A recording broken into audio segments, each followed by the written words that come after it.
Sea Mountain. I'm gonna cross that cold icy mountain. That'll be my home. That'll be my home. Stop and tell my mama howdy. Stop and tell my mama howdy. For I never expect to see her anymore. God bless her.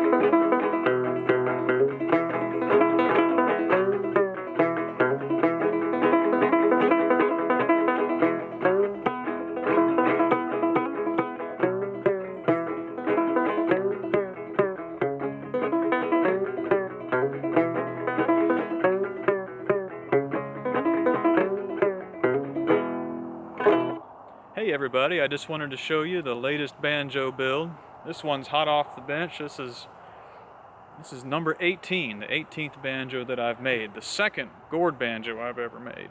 And I think this one's a lot better than that last one I made. It's a lot easier to play. This was, we'll see if he wants to buy it, but this was sort of loosely commissioned by a guy who's a historical interpreter, a reenactor you might say, mostly of the 18th century.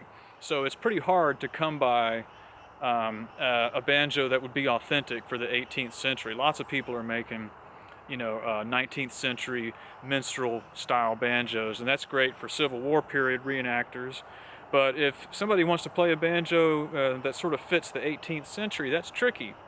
So this guy came after me to build him one. He saw that last gourd banjo that I made, and I'll link to it right here somewhere if you want to see that one. But what he wanted it to be 5 strings, because I know the last one I made was a 4-string banjo. So he wanted it to have all 5 strings, and he also wanted the action to be considerably lower. So I don't know if y'all can see that. The action is not too bad. If you do your picking over the hide, you can actually, it's got basically almost a modern action here. So if you're 2-finger picking, or if you can down pick up here, that's great. But just the way that these early style gourd banjos are built, it's very difficult to make the action low because of the way that goes through there. But I think aesthetically, to the eye, I think this is the prettiest kind of gourd banjo. It's the kind that goes down the neck of the gourd, and where the peg actually comes out. This is the natural, I don't know what you'd call that, but that's where like the flower on the gourd came out. When this was just a vegetable, it had a flower on it. That's where the flower came out. So that's pretty neat. And if you're interested in maybe why these early banjos were built this way, with the neck spiking through the stem and coming out where the flower was, I think Pete Ross has recently done some pretty fascinating research on that. Pete makes a lot of these and does a lot of research on these, and he's come up with some pretty compelling explanations as to some religious, spiritual reasons as to why they built these things the way they did. It wasn't to make them easy to play, and it wasn't to make them sound good. It was actually, according to his pretty convincing research, there was sort of a cosmological, religious purpose as to why they did it this way. But anyhow, enough of that. It's a red oak neck, solid red oak neck with, I believe I've got 3 black walnut tuning pegs and 2 cherry tuning pegs, just kind of what I had on hand. And I just went with a simple square-shaped peg head, very simple neck. You'll notice that it's heavily stained. I used our own homemade black walnut stain from the trees that grow around here to stain that neck, trying to make it look old, really. I was trying to make sort of almost a museum piece. I think I succeeded pretty well. I aged the hide. That's actually a white-tailed deer hide from across the road here. So you can't tell whitetail from a goat, so it doesn't really matter, but that's a white-tailed deer, black walnut bridge on there. The only thing on here that's probably not authentic to the 18th century, besides the nylon strings — I don't have actual gut strings or horsehair strings or any kind of hand-twisted fiber like they would have used in the 18th century, but anyhow, besides the nylon strings, these cut hardware tacks, these little iron tacks. They had iron tacks in the 18th century, of course, but they didn't quite look like this, the way that they cut each tack by hand. So that's also up for debate as to whether, you know, sort of a lower class rural person, this type of person who would have made this banjo, most likely an enslaved black person would have made something like this. It's up for debate as to whether they would have even had access to this many hand-cut tacks for a project like this. So probably it would have been, they might have pegged these on with some wooden pegs. And you know, speaking of Pete Ross again, I've recently seen on some of his sort of more rustic banjo builds, he's been using what look like hardwood cobbler's pegs to peg this hide on, and I think that's a pretty smart idea. I might steal that idea next time I make one of these.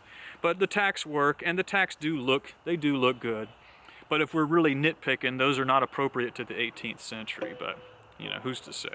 So that's enough of that. And the reason I'm hanging up on the historical stuff of this is because this was sort of loosely commissioned by an 18th century reenactor, so a historical interpreter type guy, and it's not very easy to find an 18th century style banjo. You can get the minstrel period, 19th century style banjos pretty readily if you're reenacting the Civil War period or later in the 19th century.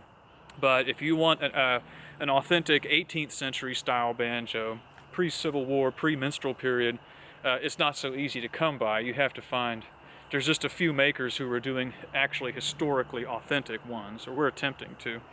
Anyhow, pretty neat, and I did it rough. This is all entirely made by hand.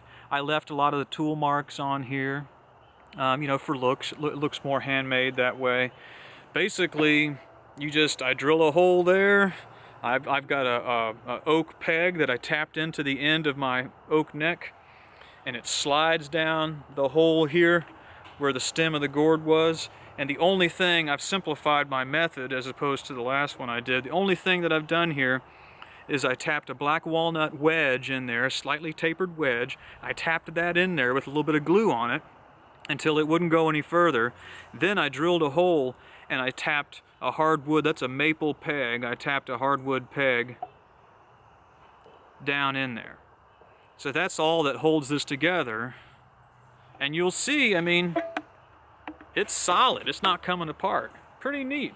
And it's light as a feather. The hardest, heaviest thing on here is this heavy old oak neck. But anyhow, I don't want to bore you all to death with my little project, but I thought it was really neat. It came out really good. It's been rainy today, so my hide is sunk. But when this thing was dried yesterday, boy, it's a lot louder than what it is today.